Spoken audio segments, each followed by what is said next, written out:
and welcome to Ashoka's crash course on changemaking. Since we were founded 30 years ago, we have reviewed tens of thousands of proposals by people passionate about solving social problems, and as a result have noticed a common skill set among the most successful changemakers. This course is designed to quickly introduce you to these skills and to give you a chance to practice them. You might be here because you already have a project, or because you want to come up with a new one. Either way, if you are passionate about wanting to solve a specific social problem, this course is designed to help you. The steps we will walk you through are based on a tool we call a discovery framework, which will help you break a complex challenge down into more manageable parts and view it with a more entrepreneurial lens. Before we move forward, pause to make sure you have the 3 things you need: both sides of the downloadable worksheet, a partner, and a social cause you are passionate about. A partner is important for this exercise, just as it is in any project for social change.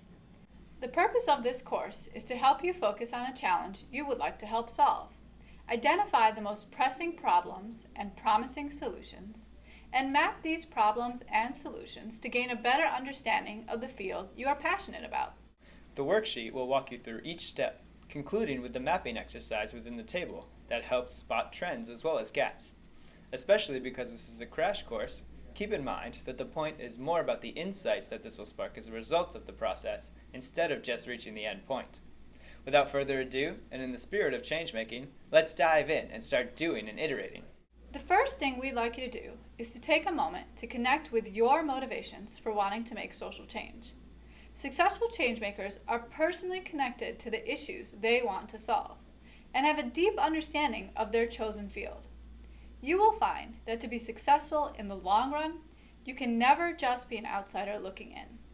If you don't already know your partner, introduce yourselves and answer the following questions. 1. What is an influential experience you've had that has made you want to become a changemaker?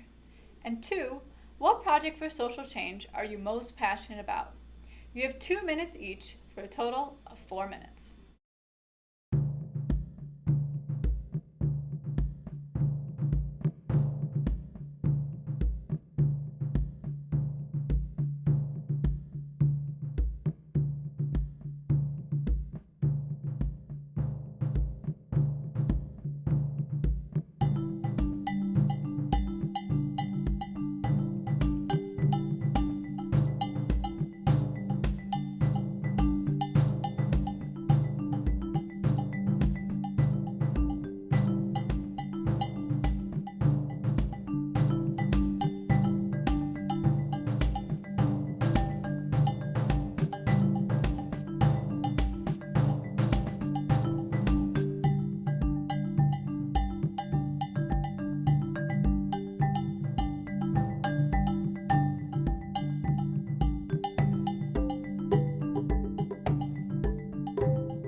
Next, we would like you to pick one topic for you and your partner to both focus on for this course.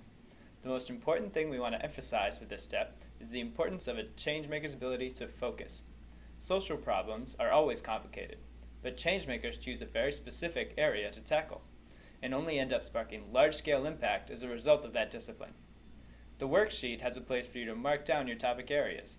We suggest you narrow it down so that it's not something as broad as, say, the economic development sector, but more specific by also picking a place or target population, such as the Middle East. So go ahead and take 2 minutes to pick the topic areas you and your partner will analyze together.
Next, with your partner, you are going to identify a single question that represents the challenge you want to explore.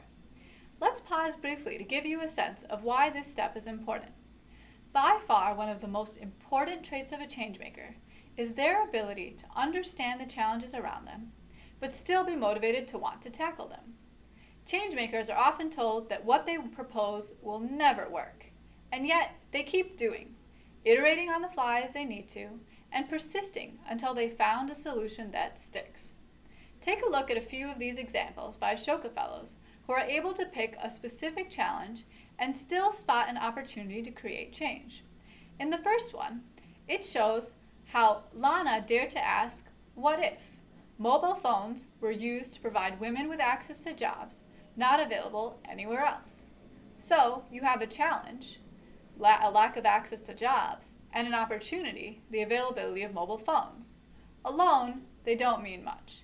But when brought together by the entrepreneurial drive of a changemaker, you have a solution that has the potential for transformative change. Towards the end of the course, we hope to have guided you through a process that will help you spot your own opportunities and pose your own what-if questions.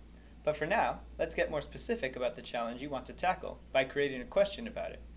To ensure the question is practical and concrete, craft a question that begins with how or what instead of being an open-ended question that begins with why. For example, how can women in the Middle East and North Africa fully participate in and advance economic opportunities that help raise their standard of living? Again, remember to focus your challenge question. You have 2 minutes.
Now that you've better identified the topic you are focusing on, we're going to dig deeper and brainstorm the most significant problems in your chosen topic areas. Take a few minutes now to come up with as many as you can.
Now that you have a list of problems, work together to group them by theme.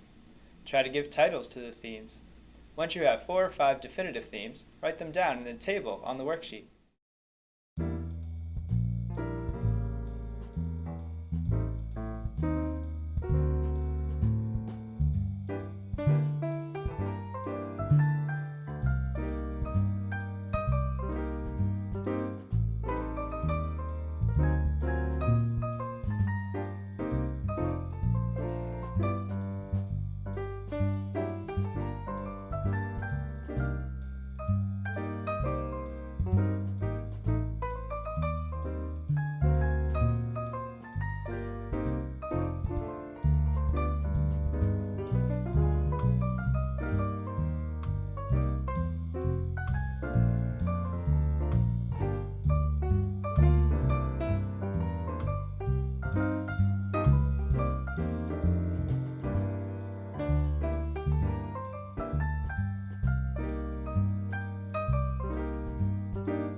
that you've identified trends in the problems that you brainstormed, we'd like you to start brainstorming the most effective organizations and projects in your topic area. While you don't need to be an expert in the field, if you're not sure of at least a few solutions that exist already, you may want to pause and do some searching before starting this step. Here is a suggestion of resources you could visit to better familiarize yourself with some solutions that are already out there. Whenever embarking on an effort for social change, it is imperative that you have an understanding of existing or similar efforts. Not only does it help ensure you are addressing a unique need, but also that you can identify the partners you might need to engage in order to create widespread change. If you are ready to start, go ahead and try to come up with 5 to 15 solutions. You have 6 minutes.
Great. Hopefully you've had a chance to brainstorm a good list of solutions.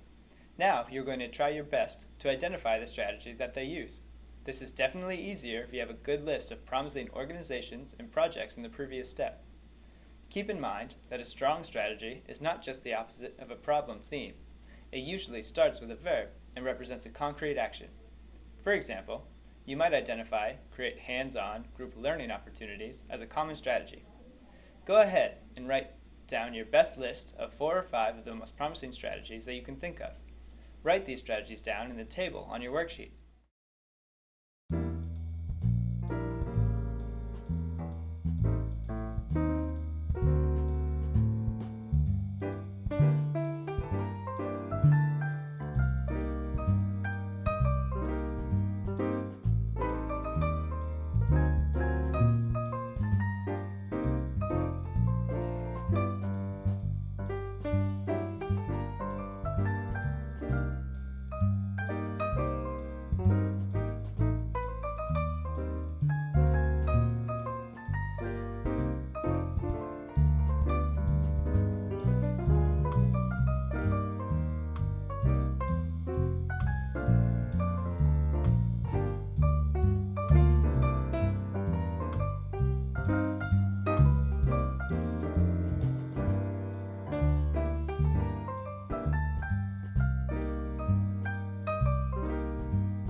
You are now ready to dive into what we call a discovery framework.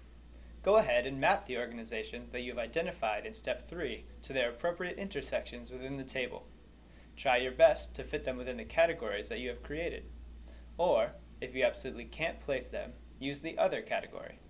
You may also place organizations into more than one box. Feel free to add new organizations or rename the themes as you gain more clarity throughout this process.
Hopefully, you've gained some good insights into the broader field within which you would like to make change.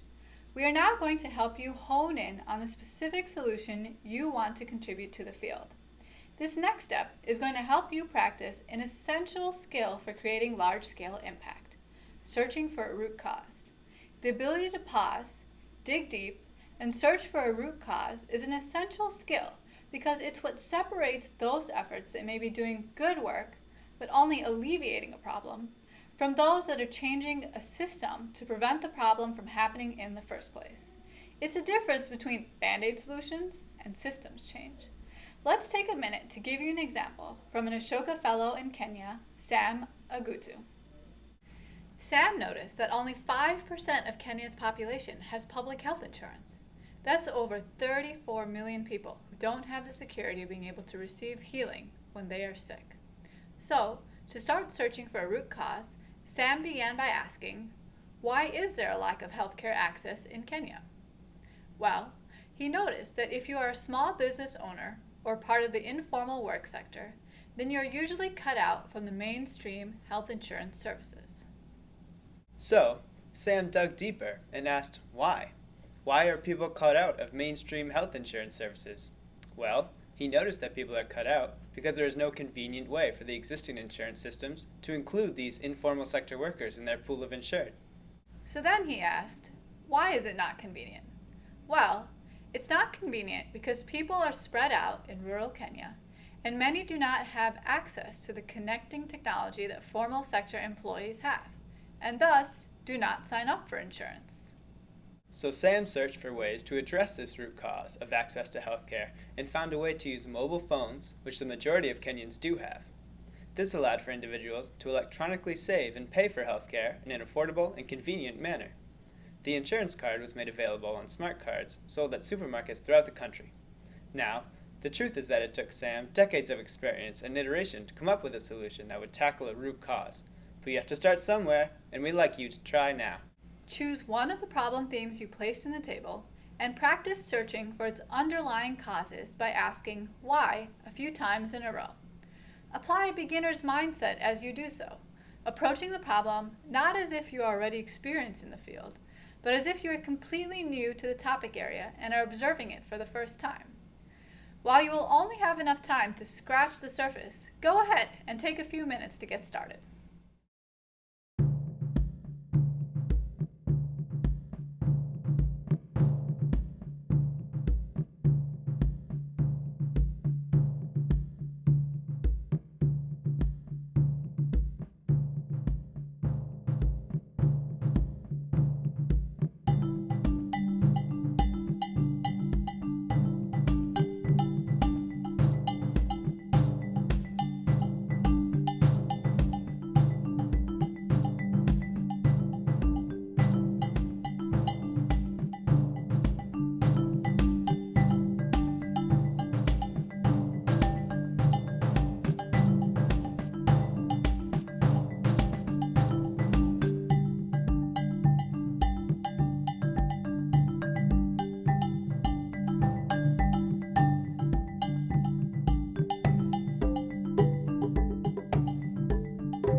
know that there won't be nearly enough time for this last step, but we hope that this sparked ideas for you and that you'll continue searching for ways you can better align your solution to tackle a root cause after this course. The next and final step will now involve reflecting with your partner. Were you inspired by any new opportunities that you might like to capture in your own what-if statement?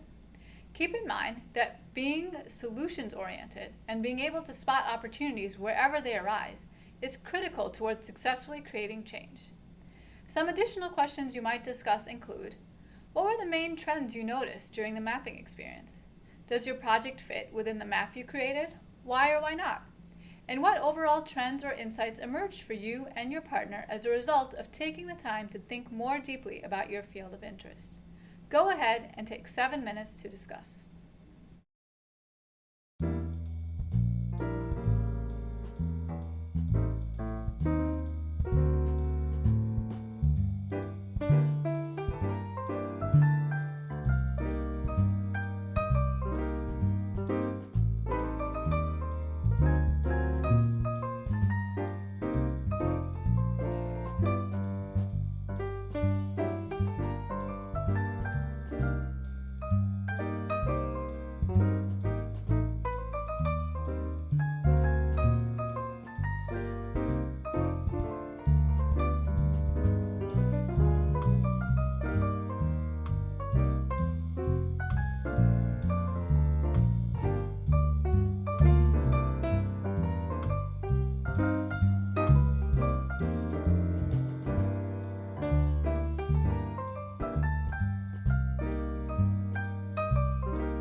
You've now completed this crash course on changemaking. Overall, we hope you had the chance to practice many of the skills essential for a changemaker to create effective solutions, and that you will continue to take the time to step back and review your approach. You can visit changemakers.com to share information about your project, find others to collaborate with, or check out the additional learning tools we have posted. We want to leave you with some inspiration by our Ashoka Fellow in Nigeria, Isaac Duruje, in the hopes that you will keep trying to make change and keep sharing your work with others. Remember that ideas are like parachutes. If you wrap them around you, it will do you no good. They are meant to be flung open for the world to benefit from.